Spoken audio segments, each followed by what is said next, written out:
appreciate you all accommodating this. I do look forward to spending time with you next week. We're good, sir.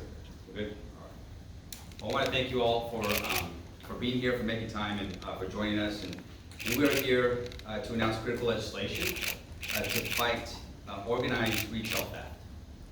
Organized retail theft is a serious crime that's hurting businesses and impacting our communities across California.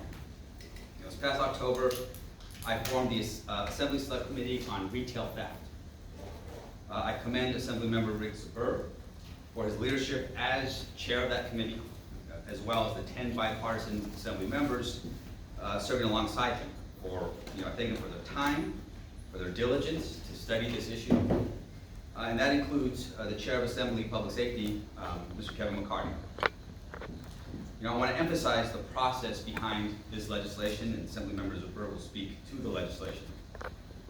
The Select Committee has held 2 hearings to date, with testimony from Californians of all backgrounds and lived experiences. This has included criminal justice experts, large and small business owners, labor organizations, law enforcement, district attorneys, and civil rights and community leaders. Chair Zbur and committee members have also had their own meetings with stakeholders here at our state capitol in Sacramento and in their home districts. All voices have been and continue to be at the table.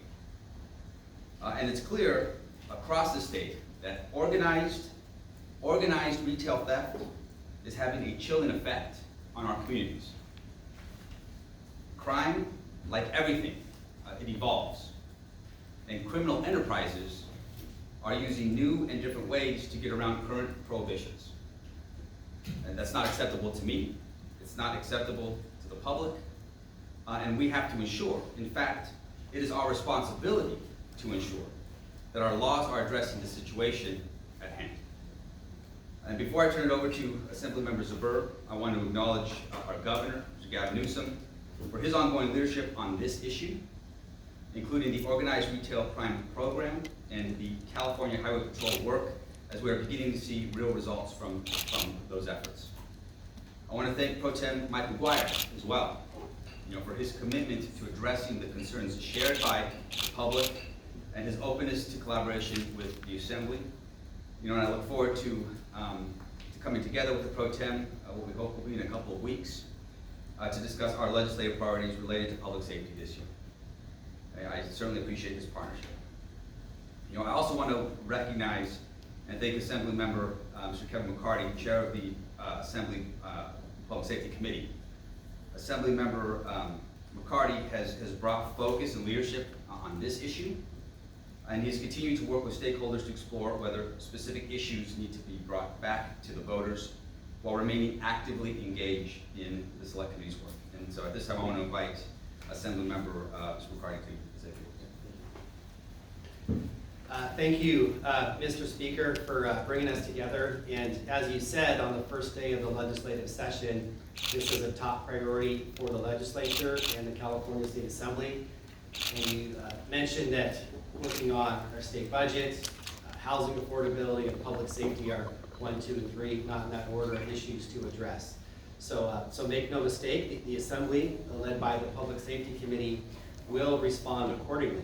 And we won't sweep this issue under the rug, and there will be a robust answer dealing with the issue of retail theft in California. And we are just in the first quarter of a 4-quarter game, not to talk about the game that happened last Sunday, but we are at, it's just the beginning. And so, I'm pleased to be here with my colleague on the Public Safety Committee and chair of the Select Committee on Retail Theft to talk about an important element we need to bring to the table. But before I bring up Assemblymember Zbur, I just want to note that we're not picking and choosing which ideas are going forward just yet. Everything is still on the table, all options. There are many stakeholders. We're meeting with them weekly.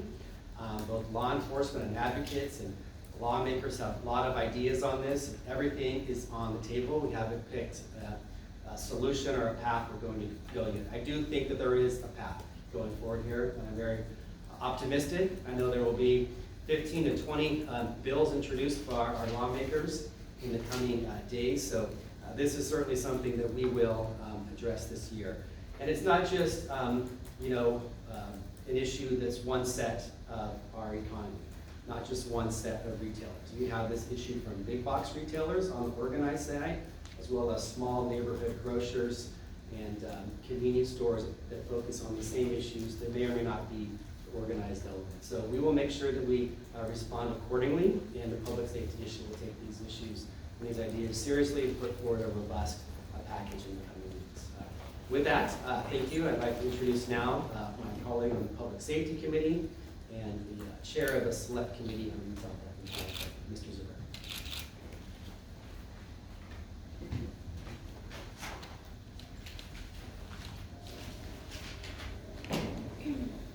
Thank you, Mr. Speaker. Thank you, Assemblymember McCarty. I'm proud today to announce the introduction this week of the California Retail Theft Reduction Act, a primary component of a strategy to provide a comprehensive set of reforms to address the issue of retail crime.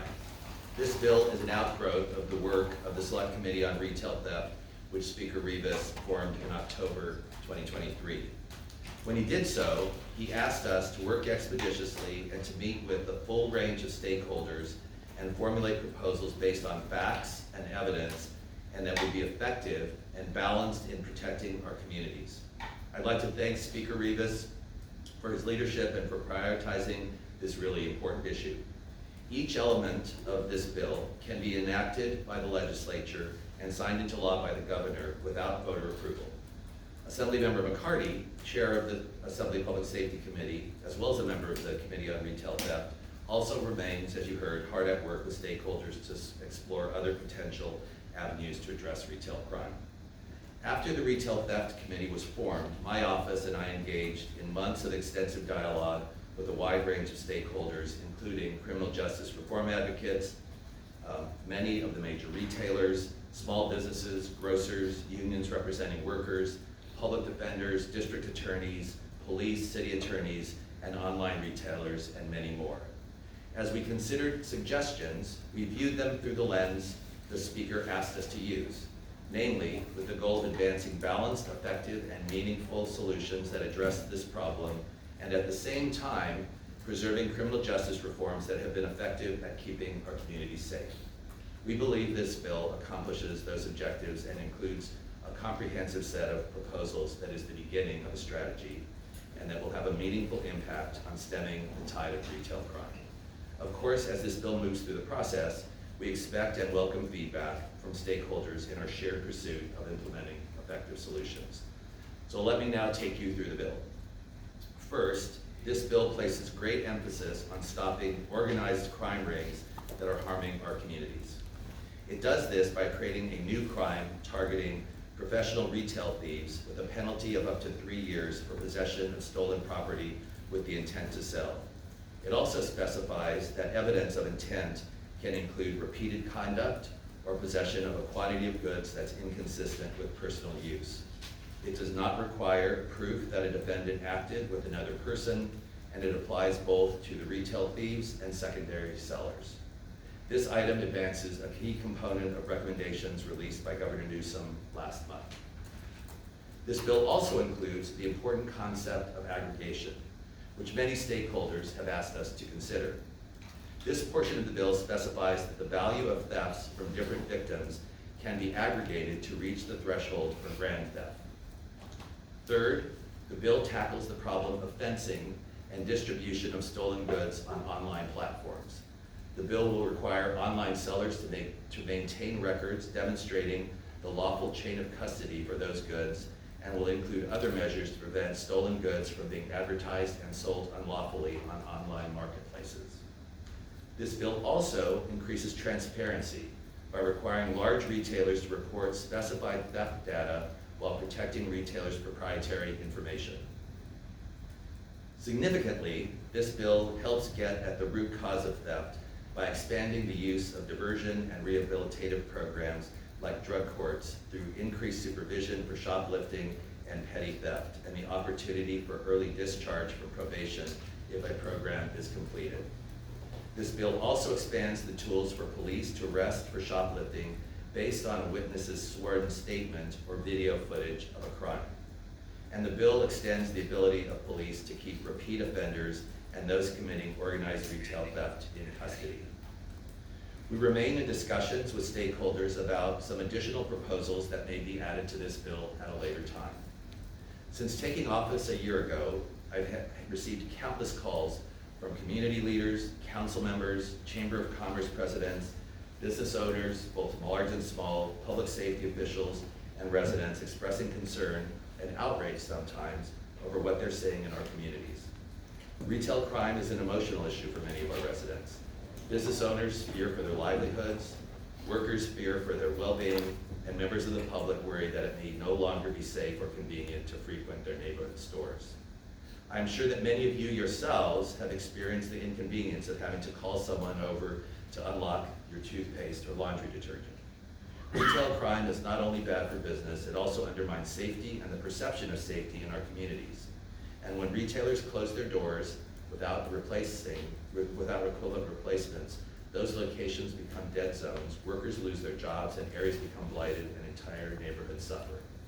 With the introduction of this bill, we are demonstrating that the California Assembly has listened and that we are serious about addressing the problem of retail crime that is plaguing our communities.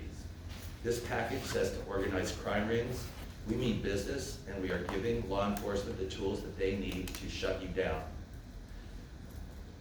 To those who are engaging in shoplifting to survive, these proposals embrace new tools like enhanced supervision and diversion programs to help people get on their feet and provide the support that they need.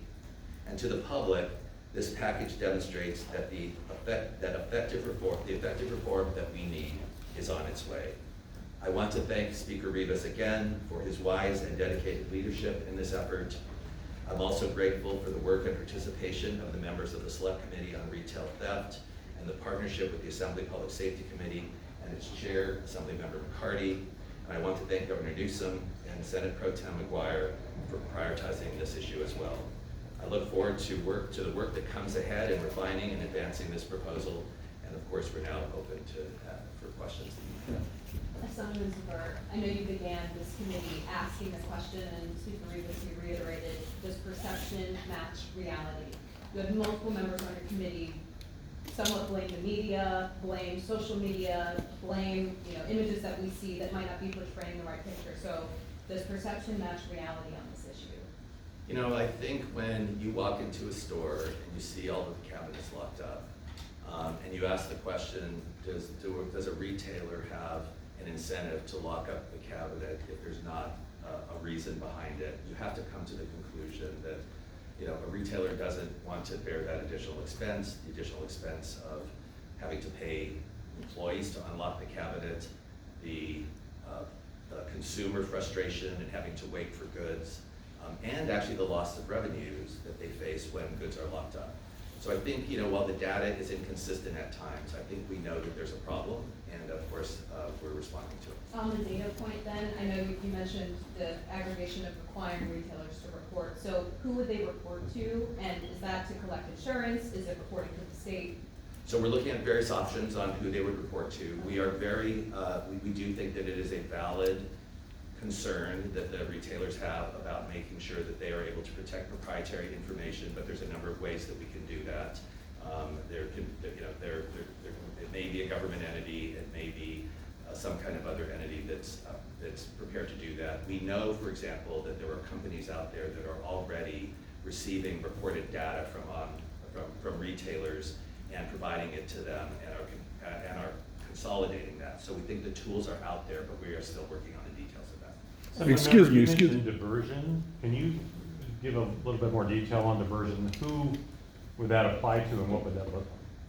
So for a number of crimes, what we're basically doing is we're giving courts the tools to basically allow them to refer them to, for example, a drug court, and allow them to look at programs as an alternative.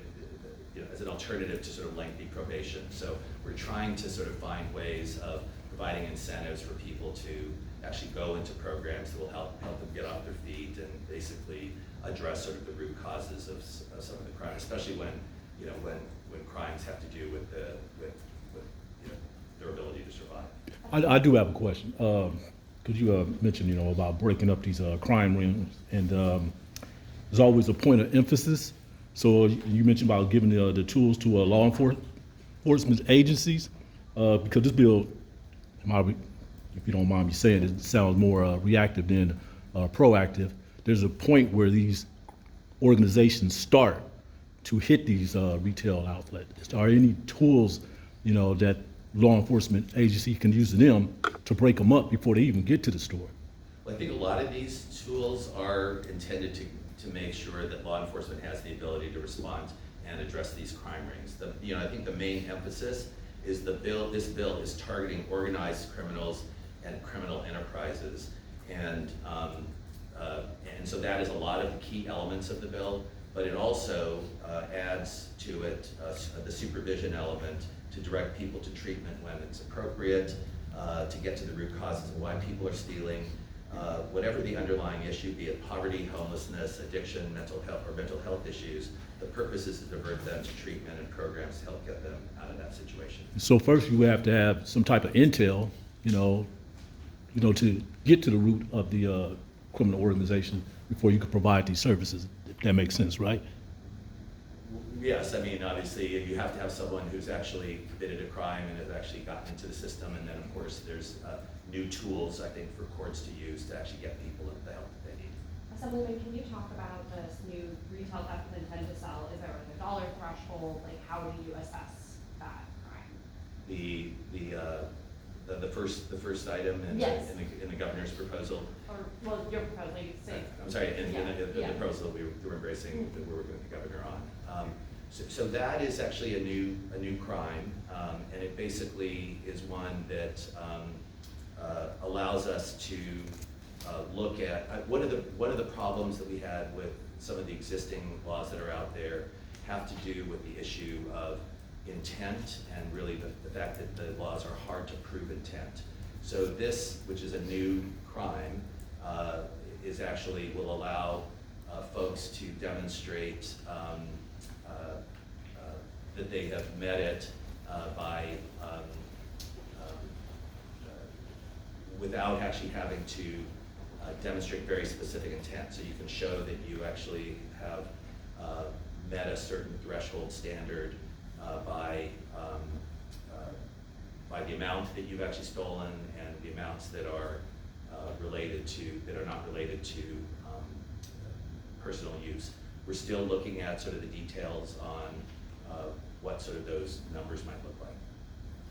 Regarding Prop 47, a lot of folks have blamed retail theft for the proposition that voters passed a decade ago. It sounds like this doesn't touch that. The governor doesn't want to touch it, but we know that there is a ballot measure coming up. Mr. McCarty has expressed some interest in reforming it. I'm curious, why this proposal doesn't touch it, and if the legislature should put it back to the voters. So, I mean, some of what we're doing is that I'm really pulling, trying to consolidate the ideas that we think are the best ones that don't require us going to the ballot.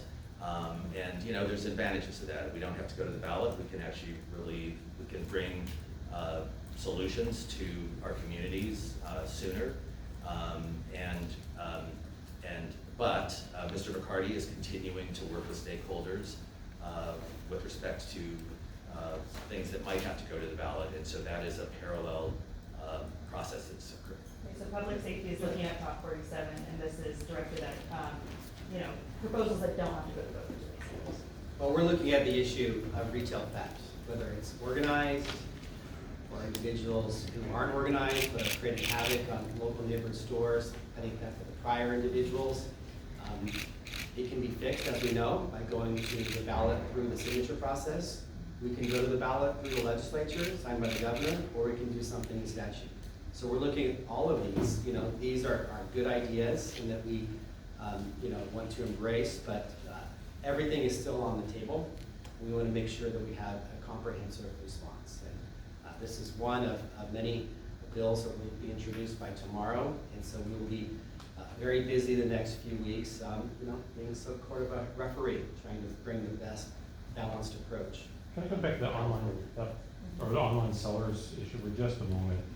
It sounds similar to what many states did with metal theft and particularly catalytic conversion, that kind of thing, where wrecking yards primarily were required to have a database that they registered people who came in to sell and all that is that the kind of thing we're talking about here?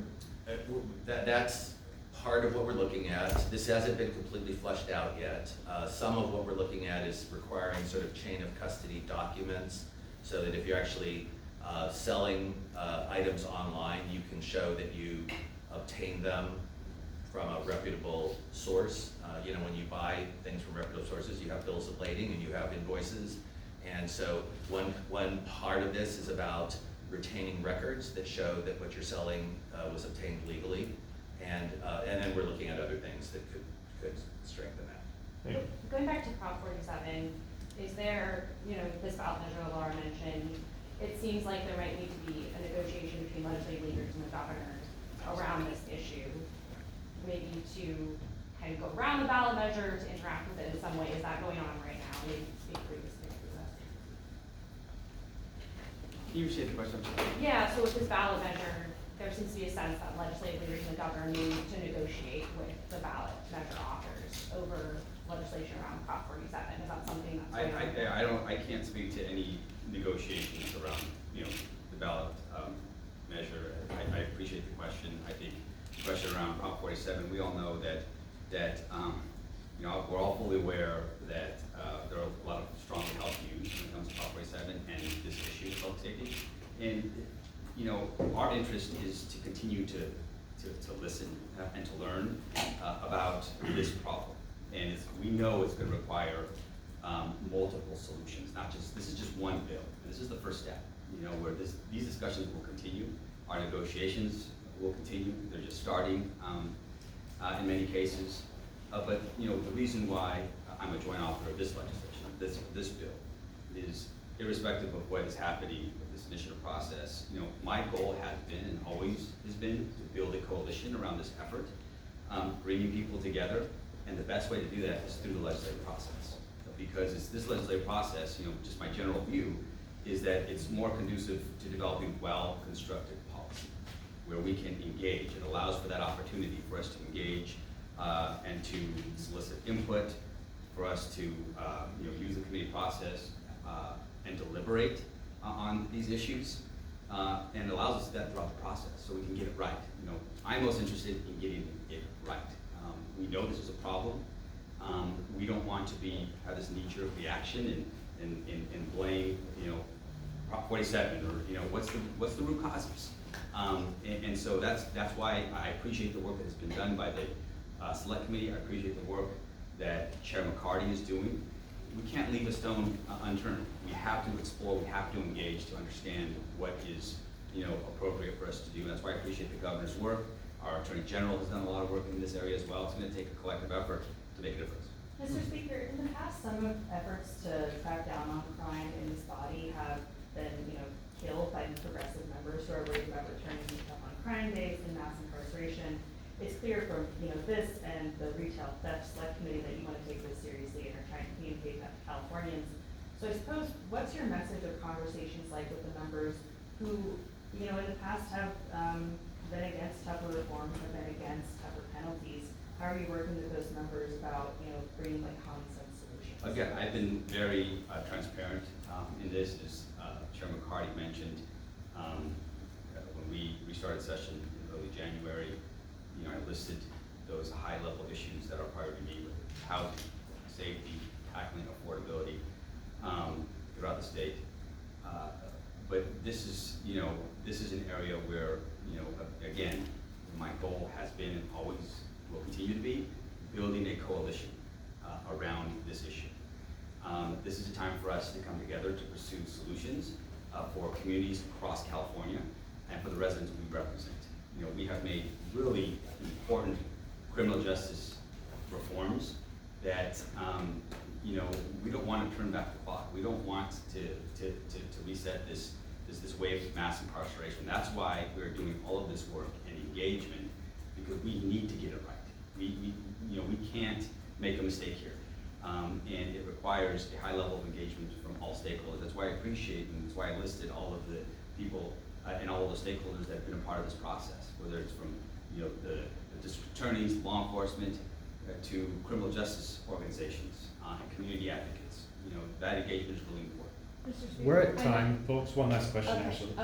I know, you know, you have to speak and lead, you're a team, you're the assembly, but you, as the leader of this body, do you think Prop 47 needs changes?